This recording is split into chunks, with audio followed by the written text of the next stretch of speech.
விண்வெளி துறையில் இந்தியா மிகப்பெரிய அளவில் வளர்ந்து வருகிறது.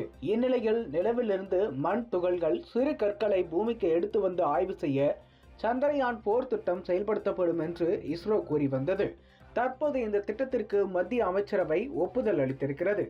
நிலவில் விண்கலனை வெற்றிகரமாக தரையிறக்கி சந்திரயான் 3 திட்டம் உலகம் முழுக்க சாதனை படைத்திருந்தது. இதனை அடுத்து சந்திரயான் 4 திட்டத்தை செயல்படுத்த இஸ்ரோ முனைப்பு காட்டி வருகிறது.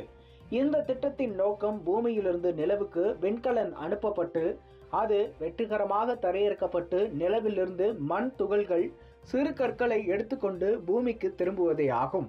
இதை இஸ்ரோ 2027இல் சாத்தியப்படுத்த திட்டமிட்டிருக்கிறது. இந்த மிஷனில் மொத்தம் 5 சவாலான கட்டங்கள் இருக்கின்றன. 1. நிலவின் மேற்பரப்பில் பாதுகாப்பாக தரையிறங்குதல். 2. நிலவில் மண், சிறு கற்களை சேகரித்தல். 3. சந்திரனிலிருந்து வெளியே வருவது. 4. சந்திரனின் சுற்றுப்பாதையிலிருந்து விலகி பூமியை நோக்கி திரும்புவது. 5. பூமியில் பத்திரமாக தரையிறங்குவது என 5 கட்டங்கள் இருக்கின்றன. சந்திரயான் 4 2 கட்டங்களாக ஏவப்படும் என்றும் இதில் 4 தொகுதிகள் உள்ளன என்றும் இஸ்ரோ கூறியுள்ளது. தற்போது இந்த திட்டத்திற்கு தான் மத்திய அமைச்சரவை ஒப்புதல் அளித்திருக்கிறது.